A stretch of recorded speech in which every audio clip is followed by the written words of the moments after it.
Good afternoon. Thank you so much for joining me today. I go by Hourglass Body Fitness on Instagram and on YouTube. And my ultimate goal with all of my platforms is to ensure that you have the most amazing fitness, nutrition, and mental health. So if that is why you're here, you have come to the right place. This is going to be an educational video specifically about how to know when to bulk and how to know when to cut. So the idea for this video kind of came about because I got a question on my Instagram from a gorgeous lady who is in the middle of her fitness journey, and she was really not sure if she should bulk or if she should cut.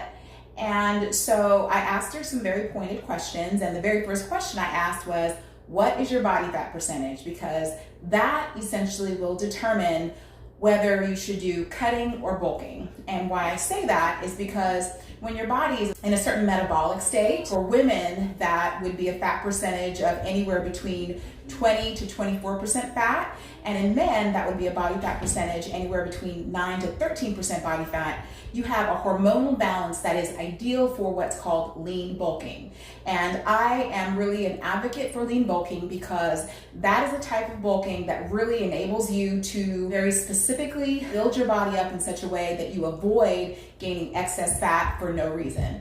And from my experience and from a lot of the feedback that I'm getting, that is exactly what people want. No one wants to carry around a belly worth of fat. So she told me in her DM that she was, I think, about 25% body fat. And at that time I said, you know, it's really ideal for you to consider reducing your body fat percentage to at least 20% body fat before you begin bulking. And so to that, she kind of had a lot of anxiety because her ultimate goal is to really get that hourglass shape where you have a nice thick booty, you have a small waist, and you're very proportional, which is I think what a lot of women especially and a lot of men want too. They want to have that slim waist and bigger legs or bigger butt for women. And so there's specific ways that you can do that. And so she really wanted to start off her journey with bulking from, I think where she was at was a 25% body fat percentage. So there is a way that you can do that as well. It'll be a little bit harder for you to do that without gaining unnecessary fat, but I will talk about that as well in this video. So at this point, I definitely think it will be very helpful for me to talk a little bit about how I started my fitness journey. I have always been an ectomorph, or like an ectomorph, and recently discovered I am a mesomorph, but more of an ectomorph because throughout my growing up years, into college, throughout med school, I was the kind of person like I could eat whatever I wanted, and I never really seemed to gain weight. Even after being pregnant with twins, I dropped the weight right after the pregnancy. Within like a couple weeks, I was actually overly skinny after my twin pregnancy. Same thing when my daughter was born about a year and a half after that. Immediately, I dropped the weight, and not intentionally. I was breastfeeding and all of that, but I wasn't working out. I'd never really been to the gym until, I guess, probably about 5 years ago. So of course I've been involved in activities. When I was in high school, I was in drill team. I used to play basketball earlier in life. But you know, as I kind of aged out and really had a lot more attention on my career as in being a physician, I focused all of my attention on that. So I didn't really expand that at all. And actually, I remember being in medical school and my roommate was really good and great about fitness. And one day she was like, you know what, just come to the gym with me. I do some cardio, and I don't even think she did weights. But I went to the gym with her and literally spent maybe about 15 minutes on the elliptical machine. And after that, I was done. I told her I did not want to go back. I was over it. I was just it just took so much out of me. That is how out of shape I was. It was really sad. So fast forward to after my residency and my fellowship, and I was a full-fledged, physician. I was a practicing attending, and I started wanting to improve. I started saying, well, hey, I want to be physically fit, not just skinny. I want to be well built, not necessarily muscular, but have a nice physique, a nice aesthetic. So I started going to the gym. After that, at first I was only doing cardio. I lost my booty. I was super skinny, and I'm gonna try to show you guys some pictures of the way I used to look when I first started going to the gym. I was doing it all wrong in the way I tell you guys not to do, which was just focusing on cardio, thinking that by focusing on cardio, my physique would improve. But all that did was make me waste away and look really more like a marathon runner than the nice, curvy, voluptuous, yet nice small waist woman that I wanted to look like. So as things would have it, I actually discovered within that time frame that I had a medical condition, and that caused me to have a lot of headaches, a lot of difficulty with breathing, and basically what was happening was that my brainstem was herniating through my foramen magnum, which is kind of that hole at the base of your skull through which your spinal cord goes down. So I had to have emergency surgery, and that left me with some problems with balance and all of that. So from then on, it was almost as if working out and becoming experienced with weight really was a transition for me to rehab. It really helped me regain a lot of my balance back. It made me stronger. And I just started to really focus on learning about fitness and weightlifting, diet and nutrition. And I did it all on my own. Of course, being a physician helps me because I knew basic anatomy, basic physiology. I knew about hormones and metabolism and all that stuff. But there's a lot of information that you still need to learn about how to get your body exactly the way you want it. Here, I guess I should put up a picture of the way I now look, which is completely different from the way I used to look. So I really feel like through implementing some of these tools, it's helped me to become stronger mentally and physically, and to really achieve the physique that I wanted from the very beginning. So with all of that said, that kind of leads me into my original question. How do you know when to bulk, and how do you know when to cut? And what it really starts with is knowing your numbers. So I would suggest that you get a scale at home to measure how much you weigh, and that you actually also get a body fat meter that will tell you how much body fat that you have. And why I say that is because the numbers on the scale is your complete body mass. It measures how much bone, fat, water, everything in your body. That's what the scale tells you. But the body fat percentage meter will specifically tell you what your body fat percentage is, and that is a number that you kind of need to focus on. So for women, in order to lean bulk, you should ideally start at a body fat percentage of 20 to 24%. And if you're a man, you should ideally start, if you're wanting to lean bulk, at a body fat percentage of 9 to 13%. So just kind of going back to me, when I first started, I think my body fat percentage was probably about maybe 17% at best. So I was at an ideal, and mind you, this is after I had spent a while focusing only on cardio. So I was lean, my six pack was prominent. I was in an ideal metabolic state to gradually gain the weight. And so right now I'm at a 20% body fat, and I've only been able to keep my body fat percentage that low because I do lean bulk, and we'll talk about a little bit more about lean bulking in a second. But in order to ideally lean bulk, if you start off as an ectomorph with a fairly low body fat percentage, again in the 20 to 24% category for women, or in the 9 to 13% category for men, is that you should ideally eat at a range that's between 300 to 500 calories greater than your maintenance calorie level. That is where you should kind of sit. I usually tend to accelerate my bulking slightly during the winter months when I'm more clothed than during the summer months. So during the winter months, I like to shoot for a daily bulk of about 400 calories above my maintenance.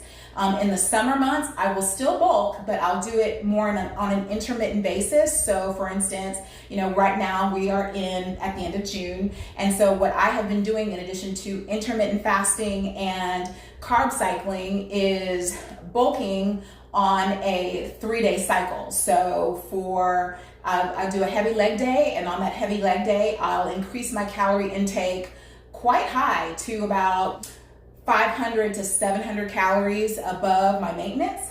Then on the very next day, I will cut down my calories to probably about 300 calories over maintenance, which again is that lean bulk range.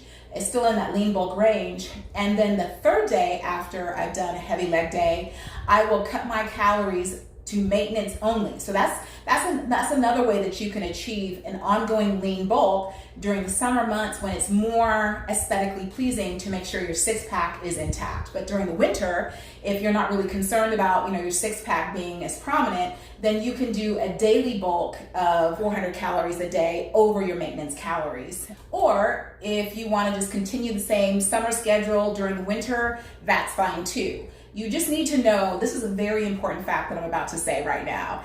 You need to know that your caloric intake is cumulative.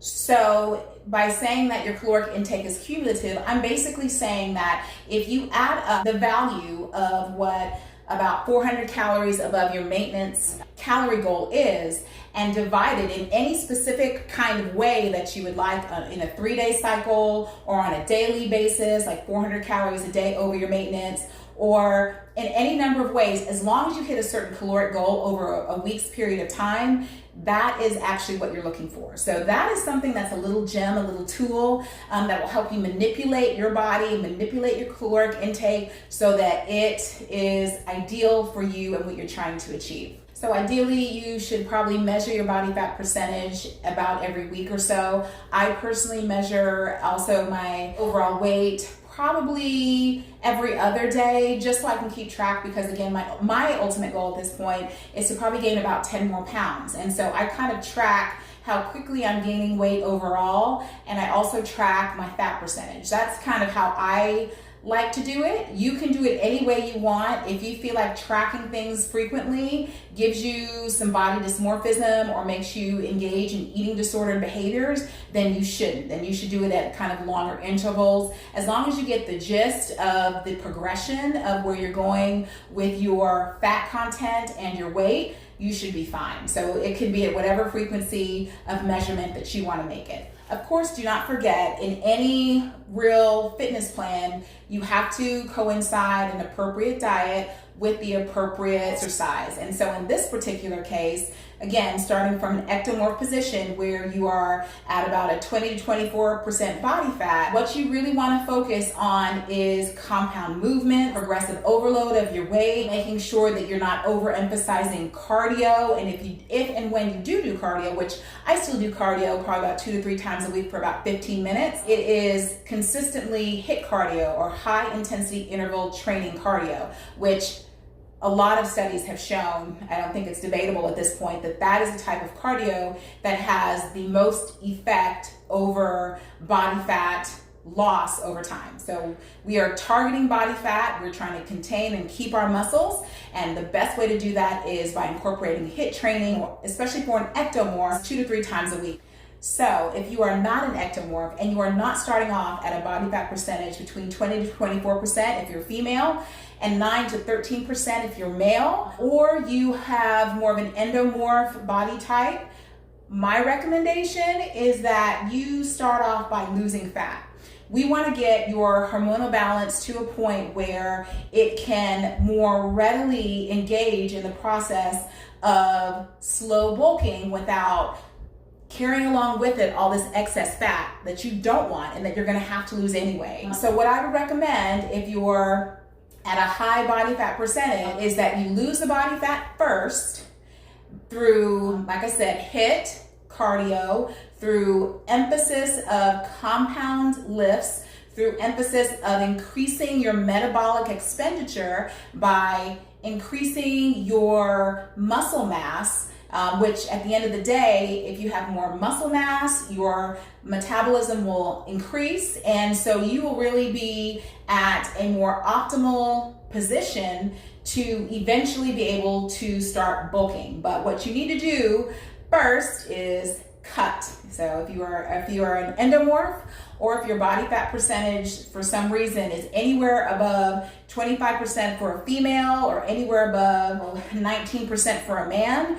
you need to go ahead and cut first. Now I know for some people that may be kind of hard to swallow, especially if what your ultimate goal is to get a nice hourglass physique for a woman. Ideally, like I said, that's what you should do. But if that is not what you want to do, then you can still start where you are and just try to gradually increase your ability to lift heavier and heavier weights while still emphasizing cardio. And in your case, I certainly would say that you might want to do HIIT cardio for about 15 minutes, 3 to 4 times a week, just so that you can accelerate your fat loss. A lot of people have found some benefit from taking fat burners. I personally have never taken a fat burner, but I'm not opposed to it. If that helps you to increase your metabolism, if it helps you to lose fat, then I say go for it. There's a lot of good ones on the market. But when you finally get your body fat percentage down in a female situation to between 20 to 24%, and in a male situation to between 9 to 13%, then you can start the process of slow bulking, and you can continue the process of slow bulking until you get to your ideal body composition. So let's say that you have been lean bulking and you're wondering, can I continue to lean bulk, or will I be at some sort of danger soon of beginning to pack on excess fat? Well, for women, your safe zone for lean bulking is anywhere between a body fat percentage of 20 and 27%. If your body fat percentage stays in that range, you are still at an optimal position to be gaining muscle and not gaining as much fat. So again, in a female, if your body fat percentage is anywhere between 20 to 27%, you can still lean bulk without having the anxiety of gaining excess body fat.